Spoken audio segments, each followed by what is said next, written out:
Mistborn by Brandon Sanderson.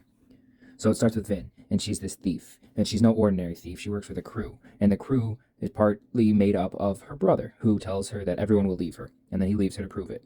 They like working with her because she can use what she calls luck. And she pushes it across to get these thieves to make everything work out for them. While she's using it one time, someone notices her. This guy follows her back to her lair, and he says that he took an obligator, who is a big, basically police force, and he got them away. He led them away. So he gives her a vial of metal, and he says, hey, drink this. She's not a very trusting person, as you probably shouldn't drink from just random strangers who come into your lair. And she's like, you drink first. He drinks, so then she drinks it, and he's like, all right, you can push people, not pull people. And he's like, oh, shoot, you're a Mistborn. That's Kelsier, the survivor of Hathsin. So he brings in two of his other cronies, and we got Breeze and we got Ham.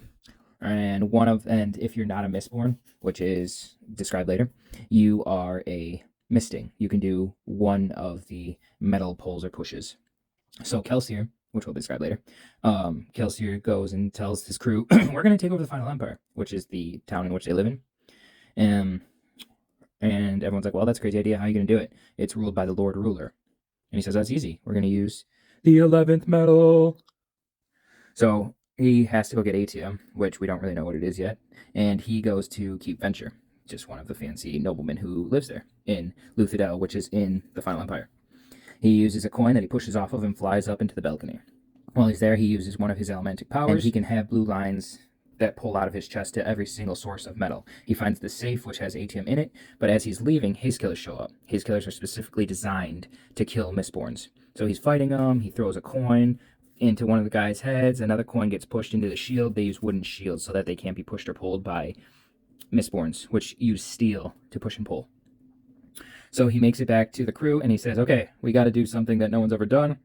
We're going to throw over the Final Empire. We're going to use a garrison, we're going to use an army, and we're going to use weapons. And Vin's like, hey, we should use the Pits of Hathsin, which he is the survivor of the Pits of Hathsin. We don't really know what they are yet, to house the army that we're going to have to take over the Final Empire. So he's like, sure, that sounds like a great idea. I'm going to train you how to be an Allomancer, how to use all these different metals. So bronze is for finding other Allomancers. Tin is for better sight and hearing. Steel is for pushing. Copper is for hiding against other Allomancers. Iron is for pulling, and those two are for metals. Pewter is for strength. So he teaches her how to be Mistborn. So they practice by going up to the city walls. He pushes off a coin and goes to the top of the wall. She does the same thing. When he's at the top of it, he's like, well, now you got to jump down into these swirling mists where you can't see anything. She jumps down. He saves her life because she's not perfect at it. But she's kind of a natural because 3 months later, she's fighting. Whoa, that's giant neck. She's fighting him, and they're pushing against a coin, and it's based off of weight distribution. So she's a smaller than he is. She is a smaller than he is, and they're pushing off this coin, and it becomes all. So they go back to the old lair that she used to work at with her brother and all the crew that left her. They're all dead. So that means that they're probably hunting someone. They're probably hunting her. Vin's part of the Final Empire takeover is to pretend to be a noblewoman. So she's in a dress there, you just can't tell. She goes to all these balls where people are dancing, and she meets someone at the top of the balcony who's reading. She goes to Sazed, who is a terraceman, and those terracemans are the best servants in the Final Empire. And she tells him that she met a reading man. That's Ellen Venture, he says. He is the next in line for the Venture fortune and house.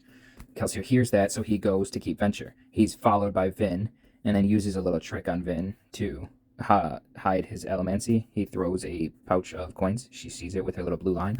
That's not blue. She needs a blue line. He tells her about 2 years ago when they go to the Thousand Spires, which is where the Lord Ruler rules from. And he says that him and Mare, his wife at the time, went inside there to see what the Lord Ruler was hiding inside of the room. Inside of this room is another room. Inside that room, there was an Inquisitor, who are these guys who have spikes in their eyes. And they are the strongest Mistborns. They have the same powers as the Mistborns, but they're not called Mistborns. And the Lord Ruler was there, and he put Kelsier into the Pits of Hathsin, and that's where he got his marks on his arms. And he said that Mare was the one who betrayed him. Lord Ruler said that. So he's like, we're going to break into the Thousand Spires again. She's like, okay. So they go in, and there's an Inquisitor again inside that room. Grabs Kelsier, who tells Vin to run. Vin is followed by 2 Inquisitors. She gets cut in the side.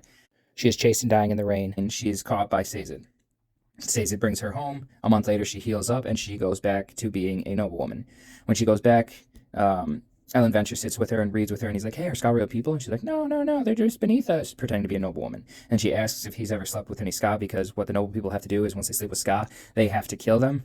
And she wants to believe that Ellen Venture is a good guy. And he's like, yeah, I did once when I was 13, but my dad forced me. I've never done it again. Starts training with all the different members of the crew who each have a different elementic ability. So Marsh is really good at finding people.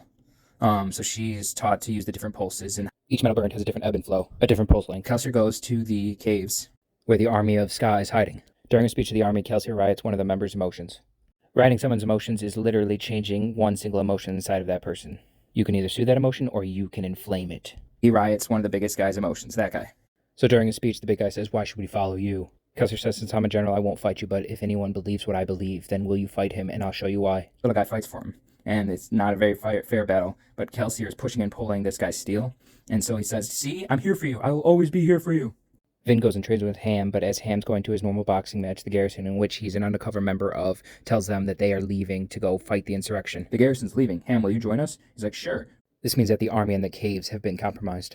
Kelsier and Vin grab pewter, and they burn it for 16 hours to make it to the caves. They make it to the caves, and they see that their entire army is being slaughtered by the garrison. Vin stops Kelsier and tells him that he can't save them. They go to Marsh, who is also undercover, but he's undercover as an obligator. He has tattoos all over his face like all the obligators do. And he says that there's soothing stations all over the city to make the entire population sad. So Marsh gives them these soothing station maps, and at the final ball, Ellen tells Vin that he no longer loves her, so she's crying, and she goes to Kliss, who is notorious for gossip, and Kliss was just faking it all along. She's like, Ellen's going to die. Shen, his betrothed, is going to kill him. So Vin's like, not on my watch, bro. She jumps out of a stained glass window, shoots off of a coin, and lands on top of a roof, which is next to the Ellen Venture balcony. She is surrounded by 2 Mistborns and 2 pewter burners, thugs they call them. So she shoots off 4 coins, killing one of the thugs with a coin, and the other one just kind of gets a little bit hurt. She sees Shen, and she then pushes off one of the other thugs off the building, killing him. The 2 Mistborns follow her as she runs. She sees some source of metal as she burns her allomancy. It turns out that that metal is a soldier. As she flies past that soldier, she then sees that he's holding on by a nail. She pulls the nail up, and the other Mistborns that have followed her get hit by the guy. Then she burns some atium. Atium is a fancy allomantic power that when you burn it, you get to see the future for a few seconds.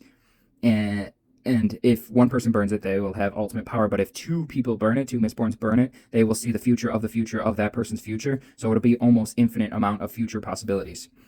So Vin realizes that Shen has a higher nobility, and so will have probably more atium to burn. So she thinks the only way to beat her is to grab an arrow as it's shot past her and stab her in the chest. She kills Shen. And she comes back to the lair, and she's like, I've killed a Mistborn. And he's like, well, why did you fight Mistborns? That's what Kelsier says. And she's like, well, I was trying to defend Ellen. He's like, well, you shouldn't have defended Ellen. He's a noble. She's like, what do you know about noblemen and Ska? Huh? Ska are the slaves of this final empire. So she goes to the roof. She's really sad about it. And she's like, I can pierce copper clouds. And he's like, oh, show me. She proves it to him. And so she's like, well, see, I think that maybe Mare didn't betray you 2 years ago. Actually, the Lord Ruler can pierce clouds too. And Mare's Allomancy just wasn't as strong. They go to the place where they're supposed to meet Marsh. Marsh ends up dead, so Kelsier, who's super sad, actually turns super mad and goes to the Pits of Hassan. The Pits of Hassan are where he is from and where he survived. They have to use slaves in the pits because if you use Allomancy in the pits, it actually destroys all of the atium inside there. In the Pits of Hassan, there's another execution, and he says, I'm going. They realize that at the prisoners that are being brought in are the Spook, who is a misting, who helps them out. He's a tin eye. He uses tin to see far. And Renaud, who is been helping them impersonate a nobleman. He realizes that it's a trap and an Inquisitor is there, so Kelsier is trying to just free everyone, and the Inquisitor starts killing people until he will fight him. The Inquisitor and Kelsier have a battle around a bunch of soldiers who Kelsier keeps grabbing their armor and their staves, and he eventually kills the Inquisitor by pushing him into a wooden stake until it drives through his deck. The Lord Ruler shows up and gets stabbed twice with wooden stakes, and they do nothing to him. He takes one of the stakes out and kills Kelsier right in the middle of his heart, in the middle of the square. Vin is very sad about it and is crying at the top of the rooftops and sees all the Ska, who are again the slaves of the world, and they say, the survivor has come, the survivor is coming back. And she realizes that the survivor might have come back in the warehouse that he used. She opens up the warehouse and sees that there's a bunch of tools and weapons for thousands of men. She also sees Kelsier, and she's like, Kelsier, is that you? He says, no, Macandra. This was the man who pretended to be Renew, who then took the bones of Kelsier. The Sky were always meant to rise up, he says. That Kelsier knew he would have to die and create a new god for them. She is given a bag that has the 11th metal and a note from Kelsier, from the Kandra, and he says, Vin, I don't mean to abandon you. I'll tell Mara about you. We always wanted a daughter. She goes back to the Thousand Spires. She wants to see what's inside the room. She knows. Vin comes up with a good idea to put metal around wooden stakes so that when the obligators push against it, the wood still comes at them with a momentum. It hits them. Actually does pretty good damage. She then burns the 11th metal when she sees this old man inside the room, and sees two different versions of this old man who looks shockingly similar to the Lord Ruler.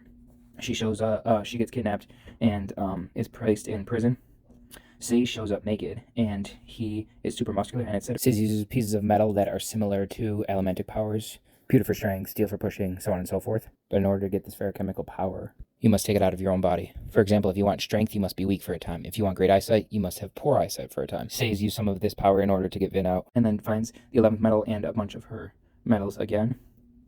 She burns the 11th metal, trying to kill one of the older versions of the Lord Ruler. It doesn't work. He pushes her against the wall, almost killing her. An Inquisitor shows up and pulls out the spike of another Inquisitor that is sitting there, killing that Inquisitor. The new Inquisitor is Marsh. He didn't die, but became an Inquisitor instead. He also has killed all the other 7 Inquisitors. He pulls off the shirt of the Lord Ruler and sees that there's no spike. The Lord Ruler isn't like the other Inquisitors. He pushes him aside. The Lord Ruler is about to kill Vin, and she starts pulling off the metal bracers, thinking that maybe it'll be like says it is. And she runs out of metals to pull it. The Mist show up and help her pull off the bracers. She gets them off, ripping them off of the Lord Ruler's arms and shoots them out the window. The Lord Ruler turns into an old man and says, "You have no idea what I do for this world." The end.